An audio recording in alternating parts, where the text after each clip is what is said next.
کہ عورتوں کو نبی علیہ الصلوۃ والسلام نے قبرستان میں جانے سے روک دیا، اور یہ نبی علیہ الصلوۃ والسلام کا امت پر احسان ہے، ورنہ عورت جتنی نرم دل ہوتی ہے، اگر شریعت اس کو بھی حکم دیتی کہ تم جاؤ اور جوان بیٹے کو دفن کر کے آؤ، تو مجھے تو لگتا ہے کہ اس عورت کو پہلے ہی وہی دفن ہونا پڑ جاتا، یہ خود بھی ساتھ دفن ہو جاتی۔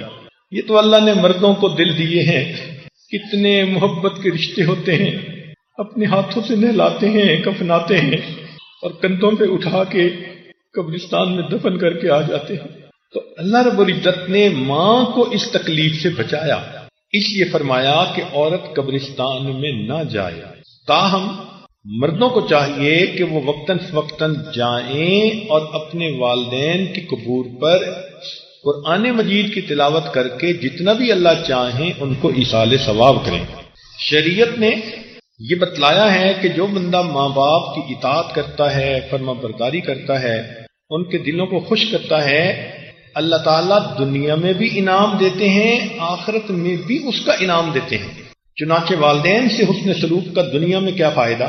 امام احمد بن حنبل رحمۃ اللہ علیہ نے انس رضی اللہ عنہ کے ذریعے سے روایت کی، فرماتے ہیں کہ جو ماں باپ سے حسن سلوک کرتا ہے اللہ تعالیٰ اس کی عمر اور رزق میں اضافہ فرما دیتے۔ تو ماں باپ کے ساتھ اچھا سلوک کرنے کی یہ برکت ہے، عمر بھی بڑھتی ہے اور مال بھی بڑھتا ہے۔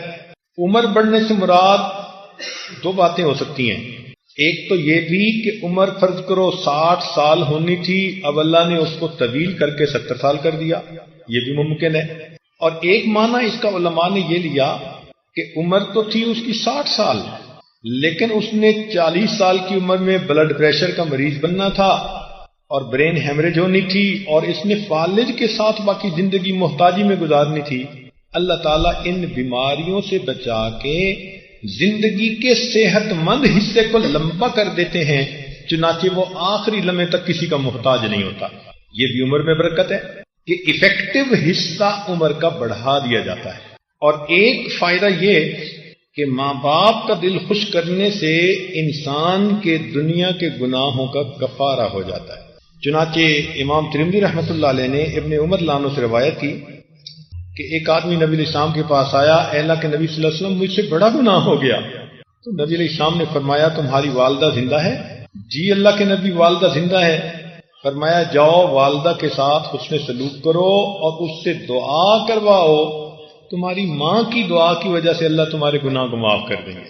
تو دیکھیے ماں باپ کی دعا پر اللہ تعالیٰ بندے کے گناہوں کو معاف بھی فرماتے ہیں اور جنت میں اللہ تعالیٰ داخلہ جلدی فرماتے ہیں۔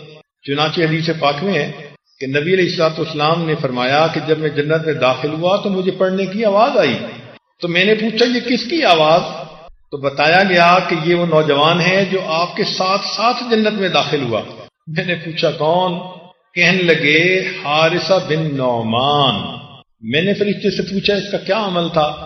اس نے کہا کہ یہ اپنی ماں کا بہت فرما بردار تھا۔ تو دیکھیے جو ماں باپ کا فرما بردار ہوگا وہ جنت میں نبی علیہ السلام کے ساتھ داخل کیا جائے گا۔ یہ تو دنیا اور آخرت میں اس کے فائدے ہوئے۔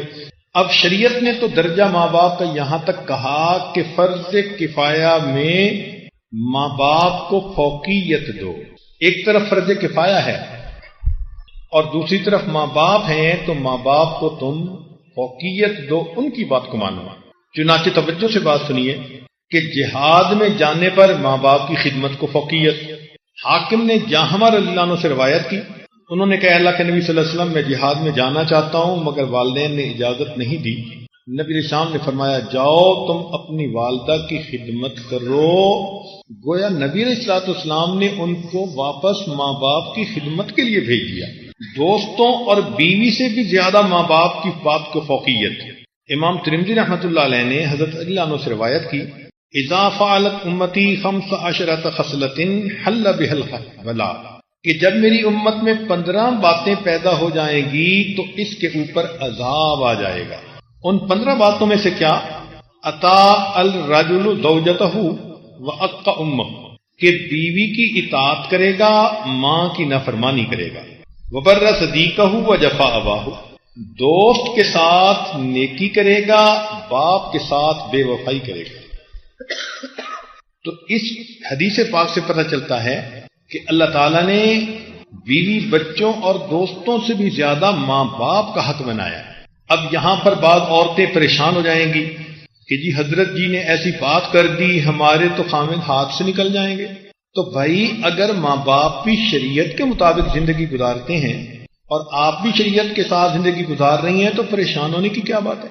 وہ عورتیں جو سمجھتی ہیں کہ ہم بیوی ہیں، ہماری وجہ سے ہمارا خامد ماں باپ کو چھوڑ دے، وہ بے وقوف ترین عورتیں ہوتی ہیں، ان کو شریعت کی سمجھ نہیں ہوتی۔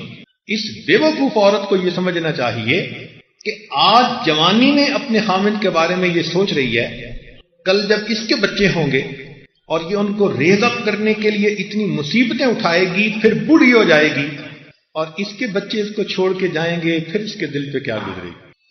شریعت نے کہا، سیدہ عائشہ صدیقہ رضی اللہ تعالیٰ عنہ راویہ ہیں کہ امام احمد بن حنبل رحمۃ اللہ علیہ نقل کرتے ہیں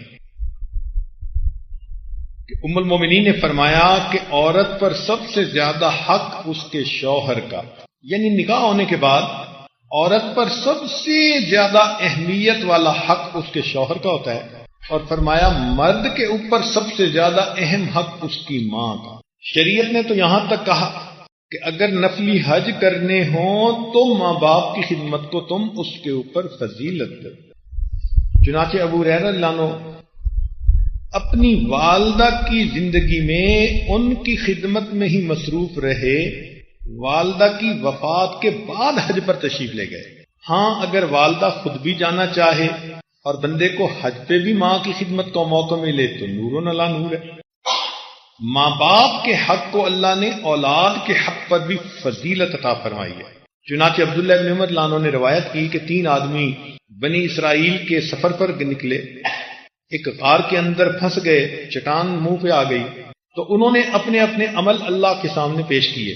ان میں سے ایک نے یہ عمل پیش کیا کہ میں بکریاں چراتا تھا، شام کو جب بکریاں گھر آتی تو میں ان کا دودھ نکالتا تو پہلے ماں باپ کو پیش کرتا تھا، بعد میں بچوں کو پلاتا تھا۔ اس کا یہ عمل اللہ کو ایسے پسند آیا کہ اس چٹان نے اس غار کے منہ کو کھول دیا۔ شریعت نے کہا کہ ماں باپ کا حق ہجرت پر بھی فائق ہے۔ چنانچہ مستدرک حاکم میں عبداللہ ابن عمر ابن عاص عنہ سے یہ روایت ہے کہ ایک نوجوان آیا، اے اللہ کے نبی صلی اللہ علیہ وسلم میں ہجرت کی نیت سے آ گیا ہوں اور والدین کو پیچھے چھوڑتا آیا ہوں۔ نبی علیہ السلام نے فرمایا کہ واپس جاؤ، جیسے والدین کو روتا چھوڑ آئے تھے ایسے ہی جا کے ان کو خوش کرو، تمہارے لیے یہ افضل ہے۔ حتیٰ کہ نفلی عبادات پر بھی ماں باپ کا حق افضل ہے۔ حدیث مبارکہ میں ہے کہ جریج ایک راہب نیک بندہ تھا بنی اسرائیل کا، عبادت میں لگا ہوا تھا۔ والدہ ملنے کے لیے آئی، اس نے 3 مرتبہ پکارا اور یہ نفلوں میں ہی مصروف رہا، تو ماں کو غصہ آیا۔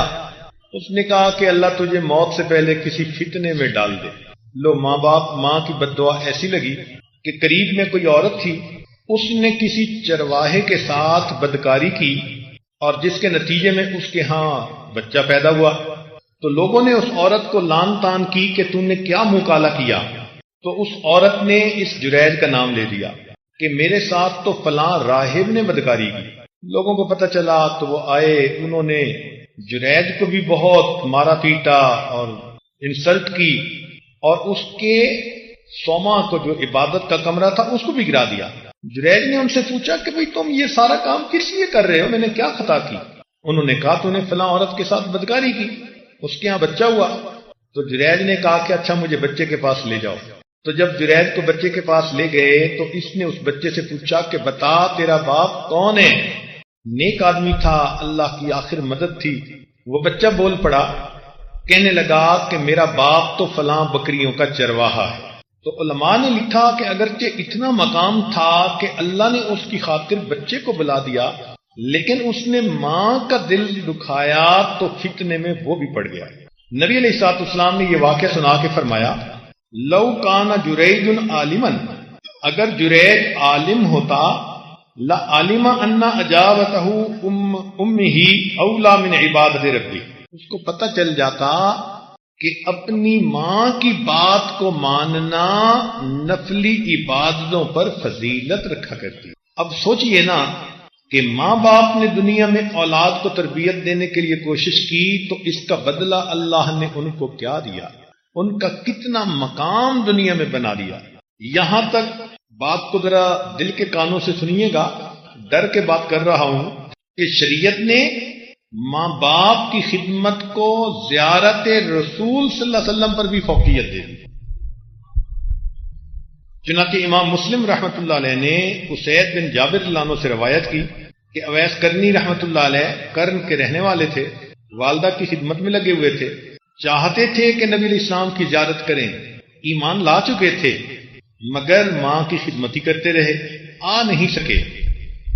تو نبی علیہ السلام نے عمر لانو کو بلا کر فرمایا کہ یمن کے فلاں قبیلے میں ایک بندہ، اس کو 1 دینار کے برابر برس کا زخم باقی ہوگا، بیماری تھی مگر ختم ہو گئی، اللہ کے ہاں اس کا اتنا مقام۔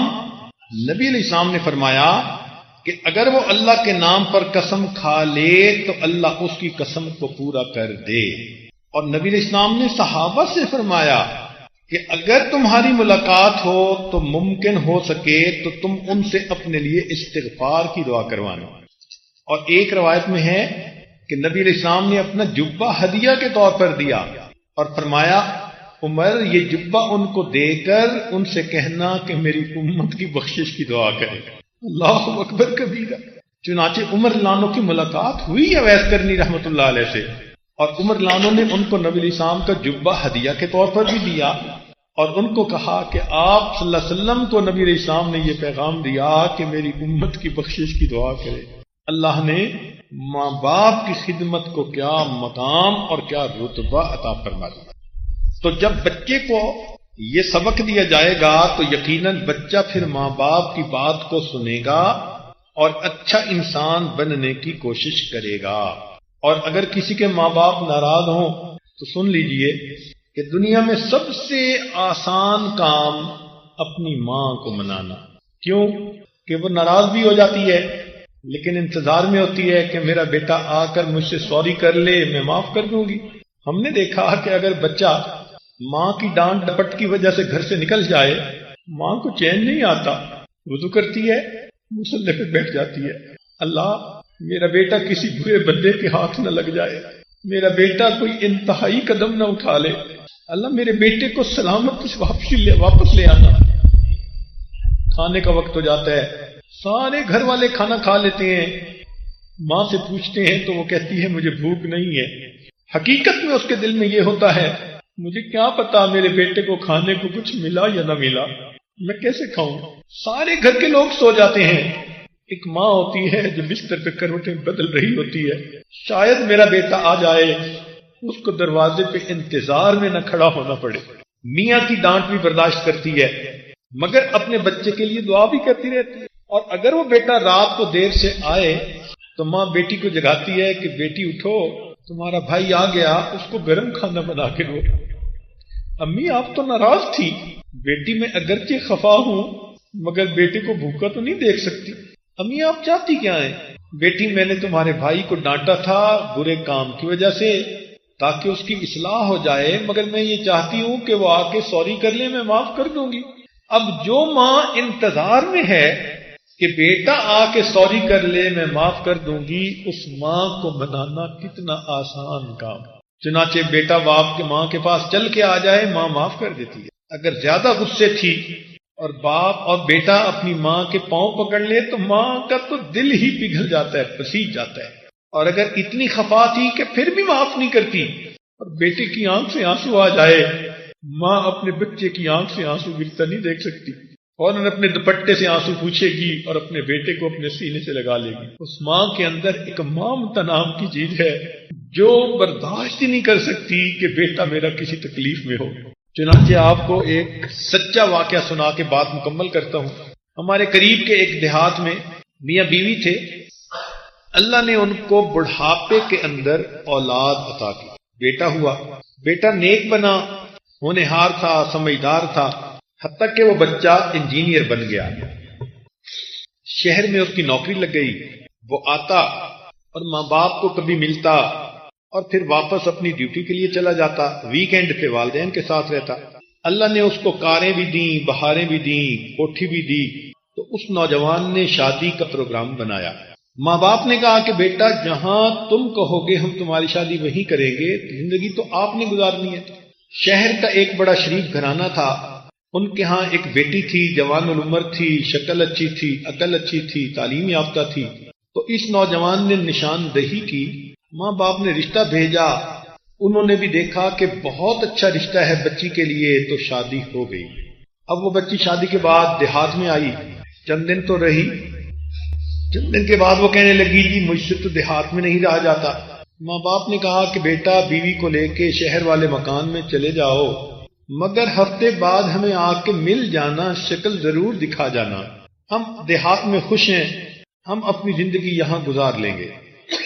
لو جی بچے نے شہر میں رہنا شروع کیا، ماں باپ دیہات میں۔